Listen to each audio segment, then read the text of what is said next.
So we've had a slow start here this week at the sawmill. My little boy was out of school first of the week, or on snow schedule rather. That threw my day off. Had a breakdown yesterday on the sawmill. Had this pine loaded up and ready to go. And had a very simple problem with this sawmill. I'll show you here in just a second what I'm talking about. And it killed the whole entire day just about. Just a really frustrating day, and it was my fault that it happened. The cat's finally joining us. Come here. So we got Mama Cat making her appearance for the day. She hangs out with me up here. The diesel doesn't bother her too much. She don't mind the noise really. I got a church pew in the shop. She usually goes in there and sleeps when she gets tired of hanging out in here. She's had about enough of that. So we got this white pine on the mill today. Like I said, I had it loaded yesterday until that breakdown happened. And we're gonna be sawing it into a true 4x4 for a girt for the barn. I'm back to doing the components for the timber frame barn. I got a new tool coming tomorrow, and I'll be showing that probably in either tomorrow's video or Saturday, one of the two. But the tool should be here Friday, and that would kind of explain why I've been behind on building this barn and why it's gonna make things a lot easier here. More on that later, probably Friday or Saturday. So this will be milled into a 4x4. It's gonna be a girt, which connects the post. And the main purpose for a girt is to hang your siding. It gives you a little bit of racking stability, I think, from what I've read. But it looks like the main purpose is something to hang your siding on the outside of the building. So this should be some good sawing today. And I was also thinking back, I don't think I've ever showed white pine on this channel. Yellow pine is the only time I've done sawmill videos showing pine. This is a white pine today, so this might be a little something different. And a little bit different color than yellow pine. A little bit lighter than it. It's also not as sappy, not as much pitch on it. Doesn't build up at all as bad as the yellow pine does. Yellow pine just builds up terribly on your blade, the pitch does. So this is a 12 footer. The finished dimensions is going to be a 10-foot timber, including the tenons. We're going to have a, if I remember right, I think a 2-inch tenon on both ends that goes into a housing also. So we'll be getting rid of 2 foot of this once we take it to the sawhorses and start doing our joinery work. And it's pretty small. Gosh, 9 inches, turn that way, not very big. Turn this way, it's about 10. And I'm going to try to center up the pith the best I can. I'm not going to be concerned with getting it perfectly in the middle like I usually am. But I think I can pull that off because it's pretty small here. So we'll see what happens. So next up after that one is going to be this one right here. This is a white pine. We'll be making this into an 8x8 for a post. Over here beside it is a 7-footer. This is a white pine that came with all those white pines I bought a few weeks ago. I did a video where I showed the dump truck getting unloaded with all that pine. And amongst all the pine, the 12-footers and the 10-footers, there was a few short ones in there. Some 7 and 8-footers. This is a 7-footer right here. And we'll actually probably be able to get some pretty decent boards out of this for woodworking. I don't mind, I'm not a big fan of sawmilling pine, but as far as woodworking goes, I love working with it because it's a softwood and my hand planes just sail right through it. It's really fun to work with. So this white pine right here should make some really nice 4/4 boards. And there are some knot clusters. And when we get to this log, probably be on the next video, I'll talk about that and my strategy to get around that to get the best boards possible. Now after these two, we're moving on to the good stuff. Pan over just a little. This tripod is kind of frozen. It's got one of those fluid heads. When it gets below 30, it's almost like that fluid freezes a little. So just briefly on this log, there will be a whole video about this log when we do it. I'll probably get this on the sawmill Saturday. So this is a crotch walnut log. It's 7 feet long, 24-inch diameter on your right side of the stream. On the far side, we got a crotch up there that's 36 inches.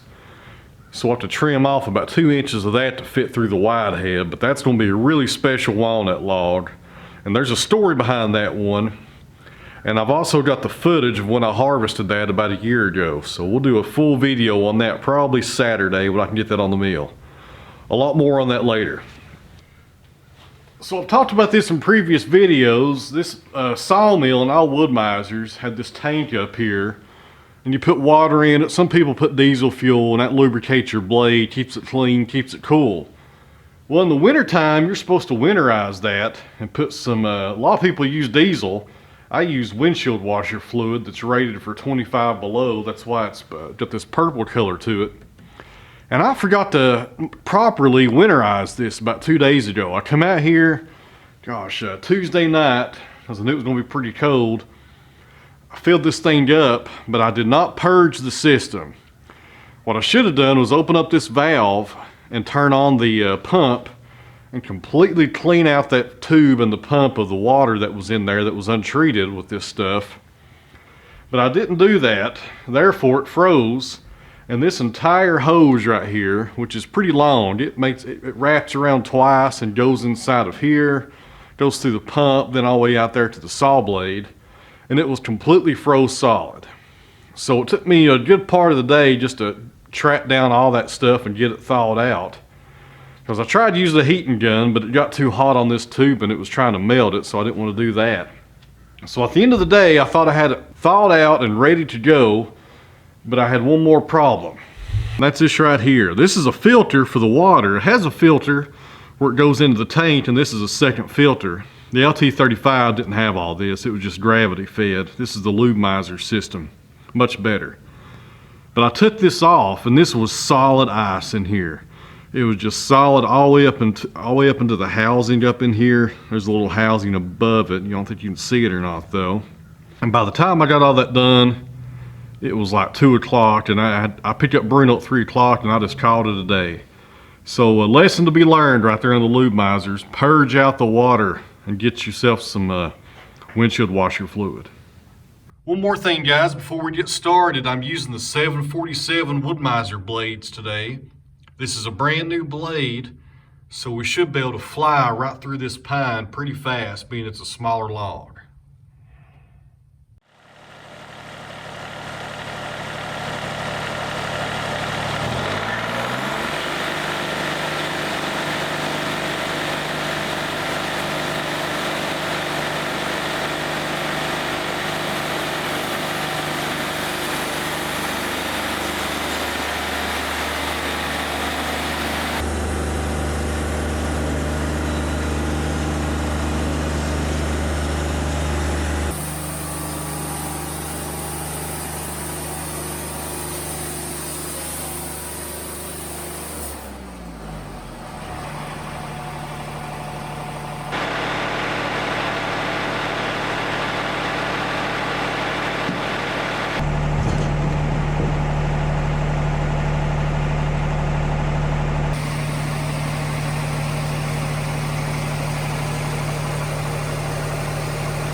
are a part of me, and you will forever be. But gone are the days now when we left. There is no asking why our love would come to die. You know the reason it's meant to be. For love is of sorrow and splendor, beautiful forever. But love is found and lost, we know not why.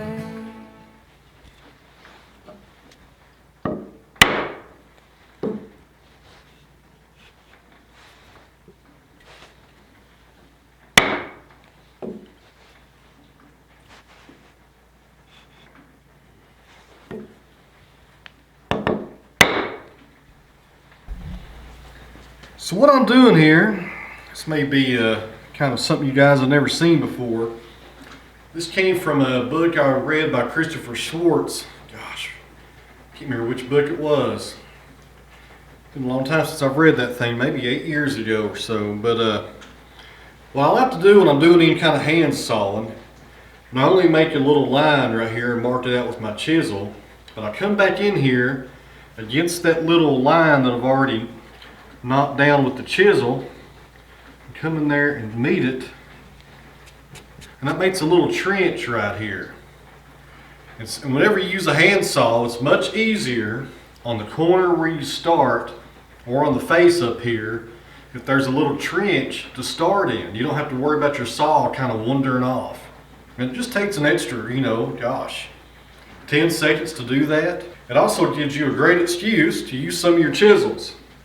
2-inch chisel right here, John Neiman model. Love using this thing. Love using chisels altogether, just really enjoy it. So now I'll come in here and let my saw fall right into this trench and cut this off and get a nice end cut here to work from. And you can use a power saw. I've used the power saw, or my circle saw rather, on a lot of this build so far. But something this small right here, the Japanese pull saw, will just eat right through it faster than you think. And it's fun to use.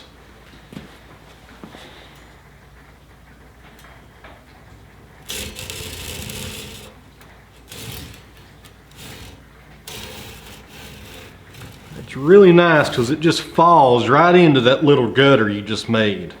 Just falls in there perfectly, makes sawing a whole lot easier.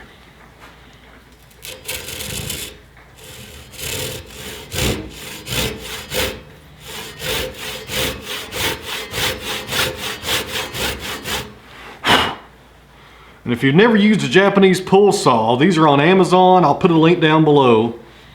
This saw right here has cross cut on this side and rip on the other side.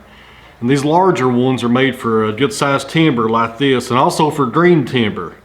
It's got a pretty good sized kerf in here so the kerf doesn't bind down on you when you start sawing into it. But the good thing about these is, well, the bad thing is you can't resharpen them, or else I can. I don't think there's a file out there that I'm aware of that could probably resharpen this. I'd say one of those Japanese masters probably could, but not me.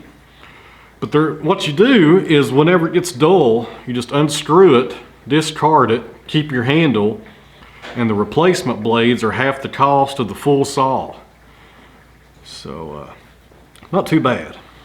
And once you get used to this pull stroke, it is really nice. I prefer it over the Western saws. When I talk about Western saws, that's the ones we're most familiar with. The regular ones that cut on the push stroke. And you kind of just act like a piston with these things. You're just pulling it to you. Don't try to direct it a whole lot. Just let it fall in this kerf, in this trench, and let it do all the work.